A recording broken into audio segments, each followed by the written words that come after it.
بسم اللہ الرحمن الرحیم۔ صحت اللہ رب العزت کی بہت بڑی نعمت ہے۔ انسان کے جسم کے اندر جو سب سے زیادہ انسان کو بڑھاپے کی طرف چیز لے جاتی ہے وہ جوڑوں کا درد ہے۔ انسان کو مفلوج کر دیتا ہے، انسان چلنے کے قابل نہیں رہتا، تھوڑی دیر کے بعد درد شروع ہو جاتا ہے، بیٹھتا ہے اور زیادہ سفر نہیں کر سکتا،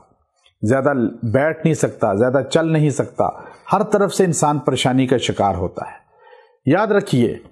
آپ صلی اللہ علیہ وسلم کی بتائے ہوئے اعمال ہمیں پریشانیوں سے بچاتے ہیں۔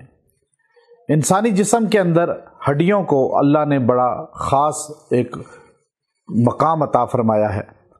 اور اس کے لیے خاص عمل ہے جو ہمارا اکثر اکابر بتلاتے آئے اور ہمیں اجازت کے ساتھ وہ عطا ہوا۔ یہ عمل کرنے والے کے جوڑوں کا درد اگر ہے تو ختم ہو جاتا ہے، اور اگر اس کو نہیں ہے تو آگے مستقبل میں اللہ اسے محفوظ فرما لیتے ہیں۔ آپ ایک تو صبح جب سورج نکلے، سورج طلوع ہوتا ہے، اشراق کا جب وقت ہوتا ہے، وہ سورج جب ابھی اس کو آپ دیکھ سکتے ہیں، اس کے اندر تپش زیادہ نہیں ہوتی،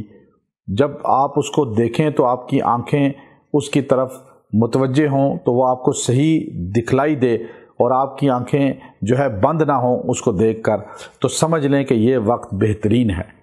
آپ اس وقت سورج کے سامنے کم از کم 10 منٹ کھڑے رہیں، اور یا بیٹھ جائیں کرسی پہ، لیکن 10 منٹ یا کھڑے رہیں یا بیٹھیں، اور اس کے بعد آپ نے گھٹنوں پہ ہاتھ رکھنا ہے، دونوں ہاتھ اس طرح گھٹنوں پہ رکھنے ہیں، ایک گھٹنے پہ ایک ہاتھ، ایک پہ ایک ہاتھ، اور آپ نے سورہ کافرون، قل یا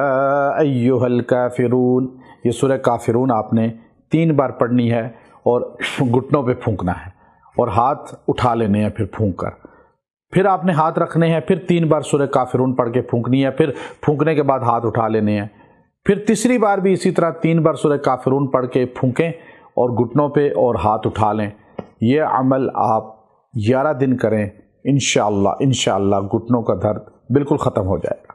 بہت سے مریض آئے، مجھے کہنے لگے جی آپ کوئی اس کا تعویذ دیں۔ میں نے کہا آپ یہ دم کریں، قرآنی آیت، انشاءاللہ تعویذ کے بغیر ہی اللہ شفا دے دے گا، اور اللہ نے ان کو شفا دی،